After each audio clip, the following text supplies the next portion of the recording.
Salam Bapak Ibu Saudara sekalian, dan kita jumpa lagi dalam acara Kidung Rohani Erlangga, dan tiba saatnya kita akan mendengarkan renungan firman Tuhan yang diambil dari 1 Yohanes 1 ayat 9. Mari kita berdoa bersama-sama. Bapa di dalam surga, Bapa yang kami kenal di dalam nama Tuhan Yesus Kristus yang menjadi Tuhan dan Juru Selamat kami. Kami bersyukur malam hari ini kami rindu menikmati kebenaran firman-Mu Bapa. Jamalah kami, urapi kami, biar damai sejahtera Allah turut campur tangan di dalam kehidupan kami dan terus menaungi hidup kami dan para pendengar Kidung Rohani Erlangga dimanapun saja berada. Roh Kudus, urapi hamba-Mu yang akan menyampaikan kebenaran firman-Mu pada malam hari ini, supaya setiap perkataan firman Allah yang hamba-Mu sampaikan itu mendarat di setiap hati orang-orang yang mendengarkannya.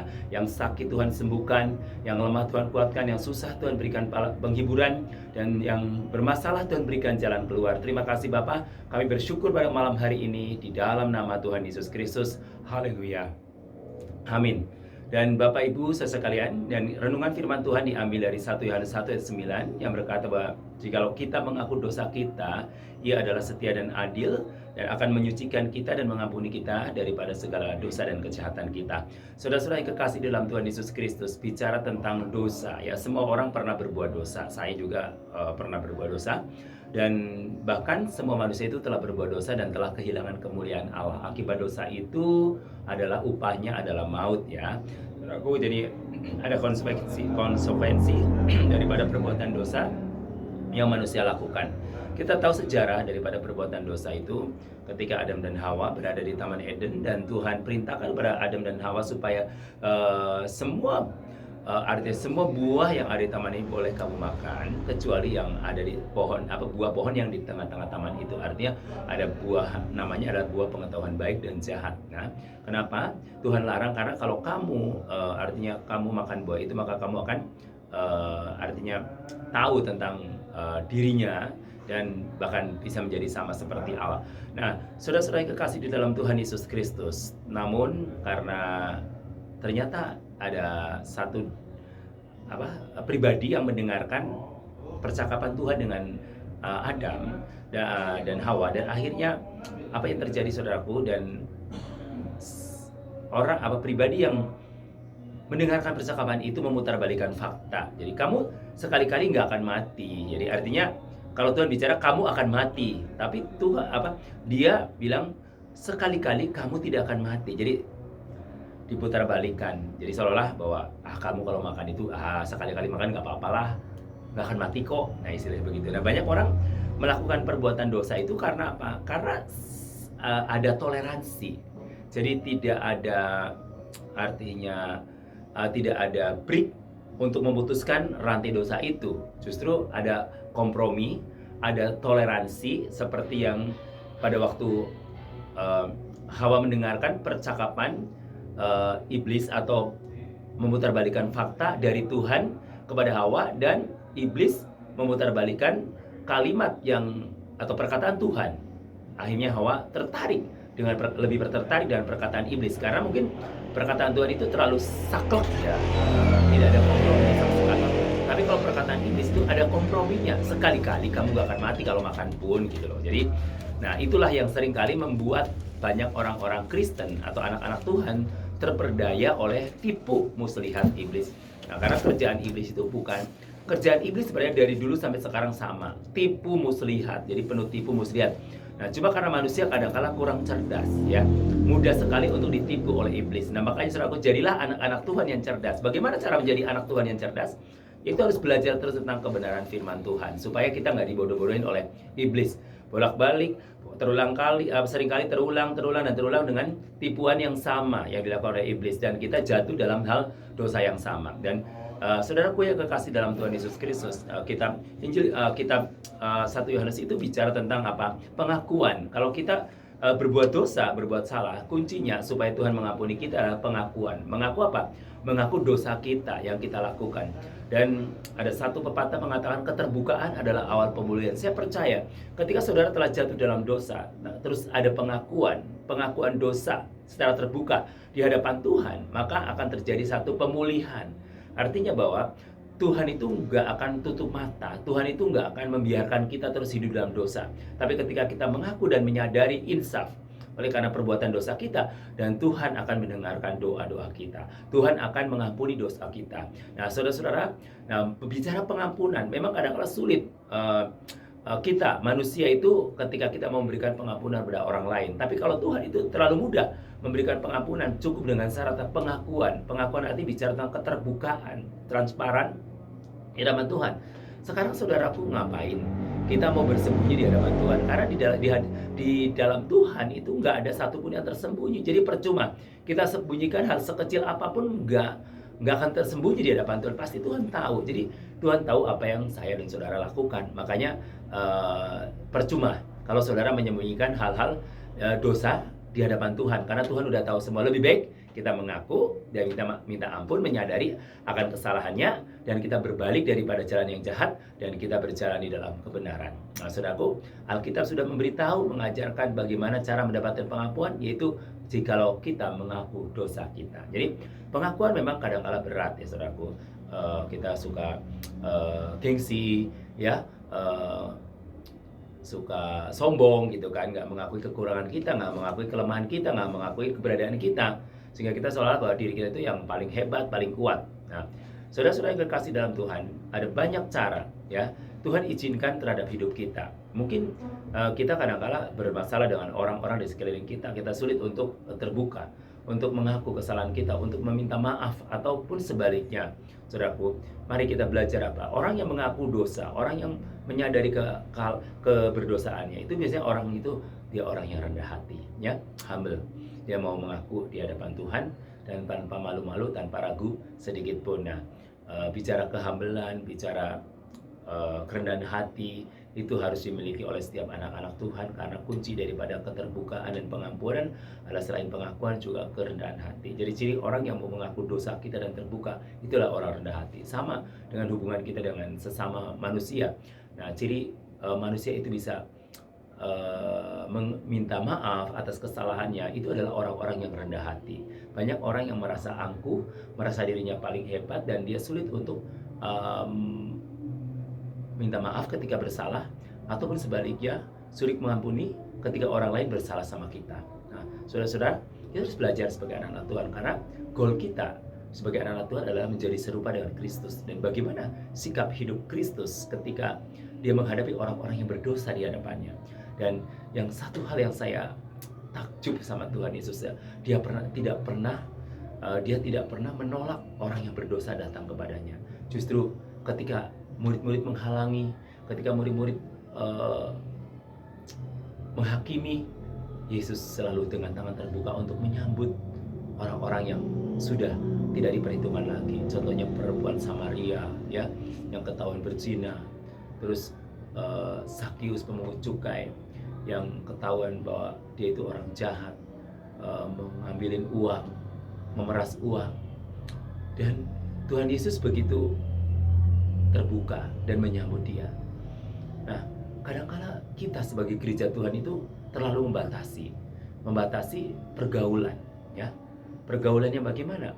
Yaitu kita kadang-kala membatasi, mengeksklusifkan diri. Oh, kita anak rohani dan dia bukan rohani. Saudaraku, yang menentukan rohani dan tidak rohani itu bukan diri kita loh.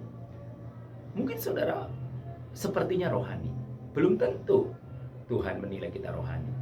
Jadi artinya jangan sombong. Kita harus menerima semua orang apa adanya. Jangan artinya mengeksklusifkan diri sebagai orang-orang rohani dan dia tidak rohani. Jadi saya nggak mau bergaul atau berteman dengan dia. Memang pergaulan yang buruk akan merusak kebiasaan yang baik. Nah, bagaimana kita menempatkan diri kita di dalam pergaulan di dunia ini? Karena pada umumnya kalau kita bergaul dengan orang-orang yang mungkin belum kenal Tuhan, mungkin banyak artinya perbuatan dosa. Nah, kita hadir sebagai apa? Garam, sebagai terang. Harus apa? Memberikan dampak yang positif bukan buat orang-orang di sekeliling kita. Bukan kita akan terbawa arus, justru kitalah yang mengendalikan situasi di mana kita berada. Dan Bapak, Ibu, saudara sekalian, dan para pendengar Kidung Rohani Erlangga. Dan firman Tuhan pada malam hari ini benar-benar menguatkan kita supaya kita belajar untuk mengaku dan terbuka di hadapan Tuhan. Karena Dia yang setia dan adil akan mengampuni, menyucikan kita daripada segala dosa dan kejahatan kita. Saudaraku, dosa itu yang menghalangi dijawabnya doa kita di hadapan Tuhan. Firman Tuhan berkata, bukankah tangan Tuhan tidak kurang panjang untuk menolong kita, dan telinga Tuhan tidak kurang tajam untuk mendengarkan doa kita. Tetapi yang menjadi penghalangnya adalah segala dosa dan kejahatan yang kita lakukan. Jadi, saudaraku, buat apa kita menyimpan dosa? Buat apa kita menumpukan dosa di dalam hidup kita? Itu tidak akan membawa manfaat yang baik. Bahkan itu akan merusak hubungan kita dengan Tuhan. Bahkan Tuhan itu tidak akan mendengar dan menjawab doa-doa kita ketika kita masih hidup di dalam dosa. Maka dari itu, saudaraku, saya sebagai hamba Tuhan menyarankan dan menasihati saudara supaya saudara kembali kepada jalan yang benar. Mari, ketika saudara sudah jatuh dalam dosa, meskipun saudara mengalami kerusakan moral, saudara kembali datang bertobat dan mengaku dosa kita di hadapan Tuhan. Karena Tuhan berkata bahwa kalau kita mau mengaku dosa kita, maka Ia yang setia dan adil akan mengampuni dosa kita dan menyucikan kita daripada segala kejahatan kita. Jadi, saudaraku, yang ketika kita harus belajar rendah hati. Rendah hati artinya bahwa kita terbuka, kita polos di hadapan Tuhan, jangan ada yang ditutup-tutupin. Karena percuma kita menutup-nutupin hal sekecil apapun, Tuhan pasti tahu dengan perbuatan kita, baik yang baik maupun yang jahat. Jadi saudaraku yang kekasih, malam hari ini, mari kita bersama-sama belajar untuk terbuka dan rendah hati, mengaku segala kekurangan-kekurangan kita di hadapan Tuhan, agar Tuhan senantiasa mendengarkan doa-doa kita. Haleluya. Bapa di dalam surga, kami bersyukur pada malam hari ini. Kami berdoa buat saudara-saudara kami yang saat ini sudah jatuh ke dalam dosa. Tuhan, ampuni mereka, agar mereka hidup di dalam takut akan Tuhan dan kembali kepada jalan yang benar. Dan Roh Kudus jamah, Roh Kudus urapi, Roh Kudus pimpin, dan Kau nyatakan kuasa-Mu dan hadirat-Mu. Kami tolak setiap kuasa-kuasa yang bukan berasal dari Tuhan di dalam nama Tuhan Yesus Kristus. Terima kasih Bapa. Malam ini juga kami berdoa buat orang-orang yang sudah mendengarkan firman Tuhan. Terpujilah Tuhan kekal selama-lamanya, dan di dalam nama Tuhan Yesus Kristus kami berdoa dan mengucap syukur. Haleluya. Amin. Dan kita akan dengarkan pujian dari saudara Wellman. Saya persilakan.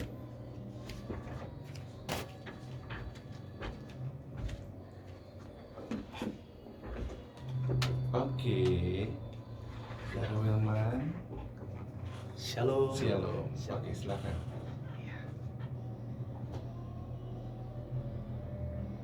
Oke, lagu ini adalah lagu yang beberapa minggu belakang sempat hits.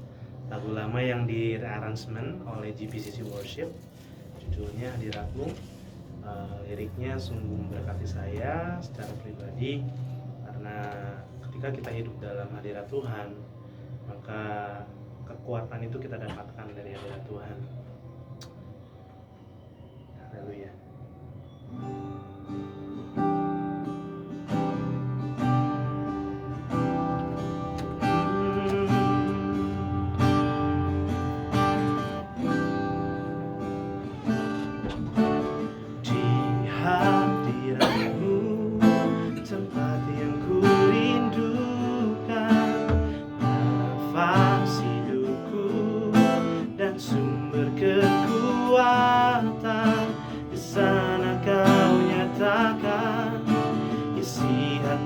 Dan rindumu sehingga ku mengerti berharganya hidupku. Hadiratmu yang membawaku terima semua janjimu, mengubah hidupku menjadi indah. Hadiratmu yang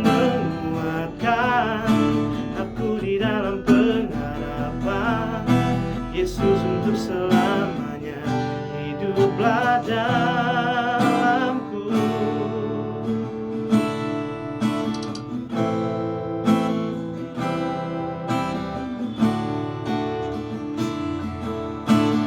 Di hadiratmu tempat yang ku rindukan,